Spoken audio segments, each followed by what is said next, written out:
So a quick history, as I said, really sketchy. Pre-colonialism, of course, a very problematic term in itself, but yeah, we can discuss this. This green thing on the right is supposed to indicate the ecological decline through the history of Laos. So what we had in pre-colonial times is what scholars term the Muang Ba dialectic, basically meaning a give and take between lowland state making and upland forests and people who more or less were beyond state power in a certain sense. So we had a kind of quasi-frontier that was stable. The uplands weren't actually colonized, valorized, and integrated into state making. This situation shifted with the advent of French colonialism, where we had a radically new vision coming in to really valorize, civilize, and unblock the whole territory of Laos. That was, in French times, possible only to some extent. We could discuss why that was the case. But what we had here was the start of what I'd call the colonial project of civilizing Laos and the start of a particular ecological regime. After the French, the US took over, and the so-called Vietnam War, that's called the American War in Laos as well as in Vietnam, was a very peculiar phase in the making of the Lao Uplands into a frontier. It was, as you all know, in order to contain communism in the form of a hidden proxy war that was waged way heavier actually in Laos than in Vietnam. And upland people were actually the main actors as well as the main victims in this process. And we could bring the situation down to that quite famous quote of this US Air Force general: Laos was in a certain way bombed back into the Stone Age. Very impressive, very horrible numbers that I don't have the time to really delve into here. After the war, the revolutionaries took over and tried to establish a socialist system in Laos, which basically meant for the uplands that upland forests were being nationalized. In a sense, they were shut off from the outside world. They were securitized in several ways, for example, when it came to re-education camps, things like that, and quelling anti-socialist ethnic struggle or resistance, as well as the establishment of state forest enterprises exploiting the timber resources of Laos and belonging or with strong links to the Lao military, with in turn strong links to the Vietnamese military. Upland people in that time were to be even more firmly integrated into the socialist project, which also meant in cultural terms an acculturation to the dominant lowland Lao lifestyle on the one hand, while being folklorized as ethnic groups on the other.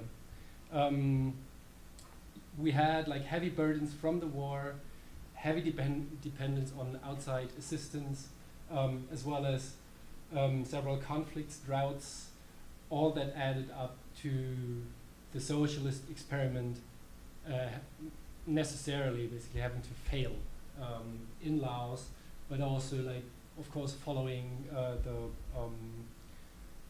the opening of the Soviet Union and all this. So from the mid-1980s, we had the gradual opening up of Laos for market economy. As I said, it was more and more turned into a resource-based economy under a one-party rule with the majority of the people in subsistence. What's going on, or what has been going on since the mid-80s, was an increasing isolation of local people from the natural resources, and an increasing gap between capital, that is land on the one hand, and wage labor on the other among the upland population. An important point for my talk is that it is only in this phase that nature conservation emerges as an issue at all. And overall, we can summarize the social and socio-ecological situation in this quite well-known Lao proverb that rich people don't go to jail and poor people don't go to the hospital, which also has in Laos always ecological implications. So far for like the historical account, if you're interested in that, we can talk about this a little bit more. I will be talking now about nature conservation as a recreational frontier. My argument basically being that nature conservation ties productively into an overall extractive context. And I try to show you a little bit why I think this is the case. So that's just to give you an idea about the national protected areas in Laos, like all those gray spots here. The national protected area system dates from 1993. It's supposed to be one of the most advanced systems, at least on paper, in scientific terms. About 20% of the land area is protected, and as many critics argue, and this is also the case in Laos, I guess, nature conservation is based on an exclusionary notion of untouched non-human nature, which is of course a fiction that is being realized by enclosure, by establishing protected areas, which means, to my understanding, that all the historical labor that then went into actually producing the biodiversity that is now to be protected is in one stroke disregarded and appropriated.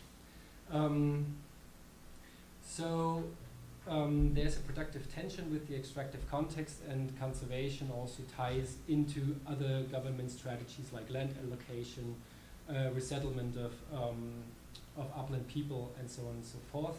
And it can proceed not only via outright exclusion, but also via like softer means of exclusion that could be termed participatory, for example, in ecotourism. So overall, my point would be that conservation artificially creates or recreates the frontier that is untouched abundance at the end of the frontier by isolating the locals from the land they keep being dependent on. So that, in the words of Michaud, moving highlanders around can be officially legitimized by arguing that forest and watershed protection must be supported by putting an end to the widespread and allegedly unsustainable practices of local people, like slash and burn cultivation, hunting, foraging, things like that. So how does conservation tie into extraction in a productive way? I think that this illustration here is quite instructive for that. It shows wildlife trade flows in Laos, and it kind of proves my point that protected areas are recreational zones which basically function as key source areas for wildlife, for example, in illicit wildlife trade. We could make the same point with not only with regard to wildlife, but also with regard to other kinds of endangered species. Wood, for example, rosewood. In this case, a wood species that is going to be extinct in Laos in the next years, for the simple reason that like those are basically some stages in the production or in the extraction and production of rosewood goods, and we have a huge profit margin of formidable 2,400%, which is basically the main driver of the whole of this whole illicit wildlife trade in Laos, emptying the Lao forests basically with the help of the local people, because like in the source markets, there's still enough money in there for local people to really like go into the forests, cut the trees, prepare the logs, and in the end markets, especially for China, but not only China, rosewood feeds an increasing conspicuous consumption of the new wealthy elite. Another way of how conservation ties into extraction is, for example, when it comes to illicit trade and the connection to dams, as you see in this quote here. That Ponsac Group, one of the big national companies dealing with resources in Laos, they have offered cash to local villagers for rosewood extracted from the national protected area and laundered the timber through the official quota from the dam site. And we are talking now about a spot, Nam Turn 2 dam, which I'm going to deal a little bit longer now and focus on this in order to make my point that conservation is productive for large-scale extraction. So what we have here is the Nam Turn 2 power station, one of the biggest dam projects in Laos so far.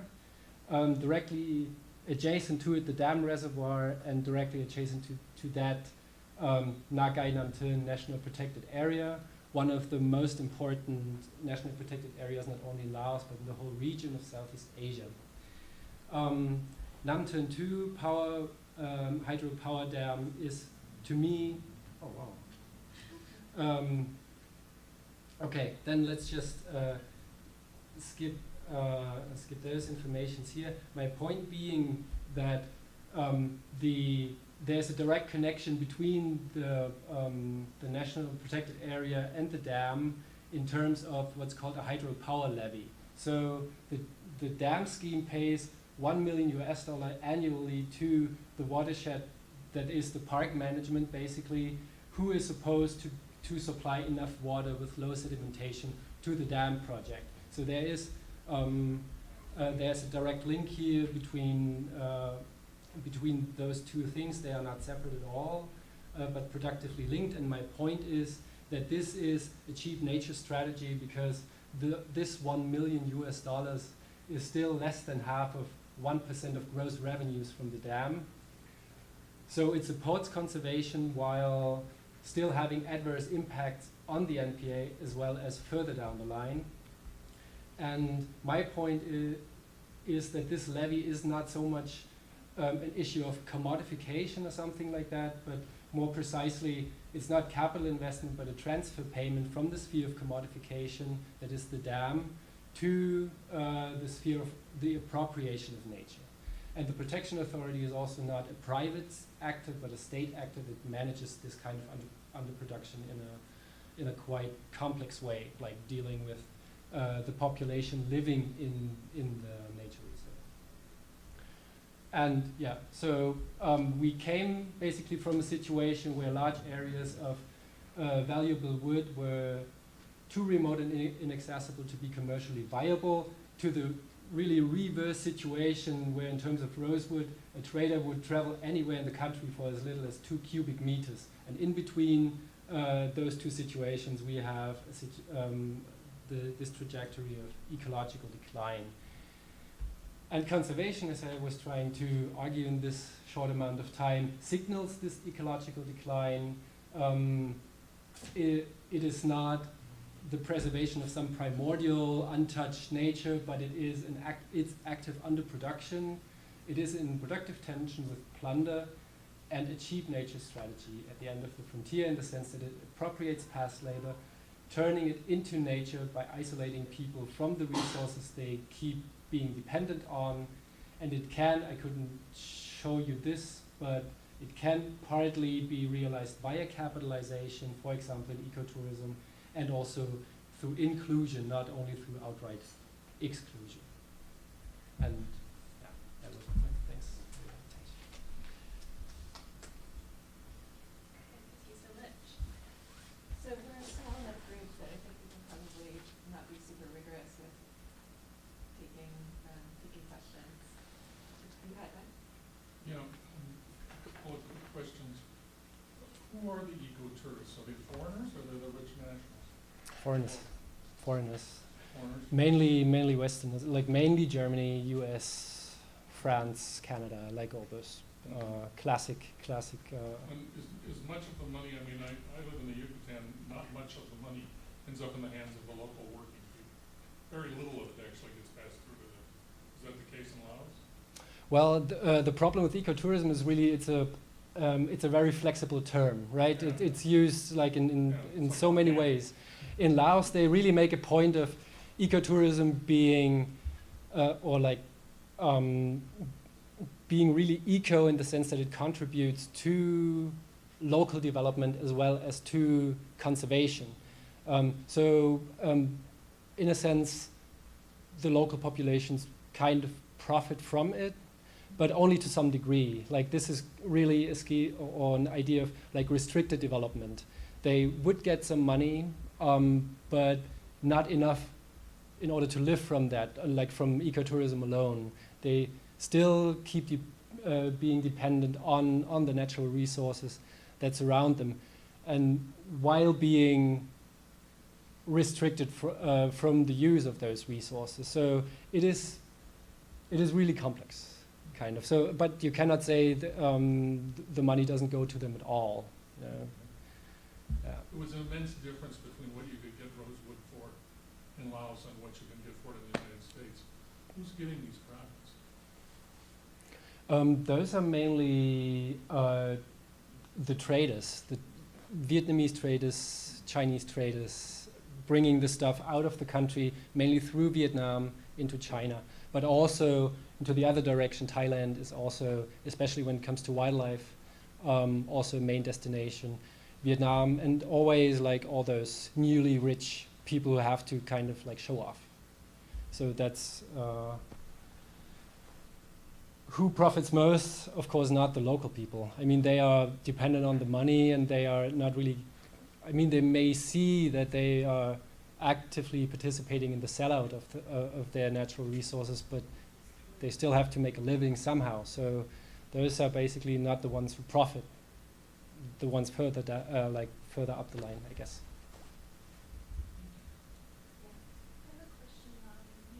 You said something about how the ideology of the fiction of the untouched earth resulted in eliminating the history of the labor investment, and I was wondering if you could say more about that or some examples of that. Well, I mean, this is more or less a theoretical or conceptual point that I try to make. So, I mean, when you argue from a Marxist position, and Marx was also saying that what we tend to equate with nature is actually a historical product of man and nature, like man kind of like putting work into nature. So many ethnographers, for example, make that point that ethnic groups were in a certain relationship with their environment, in the sense that the way they dealt with the environment was actually producing this biodiversity that we have now. But when you have like this idea of untouched nature coming in like very powerfully, and being realized in the sense that at least the legal fence is drawn around certain areas, and people are kept out or are restricted from the use of this. This basically means that they are kept out, that they are kept from using the result of their own labor, of the labor of their forebears, that was invested into producing that biodiversity. So really this biodiversity was basically produced through those subsistence structures that were, of course, material as well as symbolic, like animism tying into slash and burn cultivation, shifting cultivation, and those things. If you just leave nature alone, then you may not have this kind of biodiversity, as every gardener knows. If you tend your meadow if you cut it every once in a while, biodiversity will be much higher, right? Than if you just like let everything grow, and that would basically be the same thing on a larger scale. I was wondering about the impact too in terms of thinking, because thinking nature as a resource, and also humans are nature. So having that boundary between humans on this side as if they're separate from nature and nature is over here. I think that's a good example. Yeah, and it's also interesting to see because ethnographers also would point out that like indigenous people, or there are not officially recognized indigenous peoples in Laos, but like ethnic or those upland people, they also had a distinction between the village and the forest as civilized space and uncivilized space, but that was not as radical as you have it in more like a capitalist scope. So there was kind of a relatively radical shift in that sense, or separation, which I guess is problematic to the degree that local people keep being dependent on the stuff that they are excluded from. If the state was kind of dealing with this in a sense that people could make their living in a different way, really, then maybe that wouldn't be so much of a problem. But like this situation where it's kind of half-hearted development, that's not actually, that only makes being poor more complicated. It doesn't help anyone. It doesn't really help the people there. Is there any examples of displacement? Displacement, yes. So, or resettlement, like state planned resettlement programs trying to get people living in those nature reserves at least to the fringes of them or just outside of them. But you still have, and this is also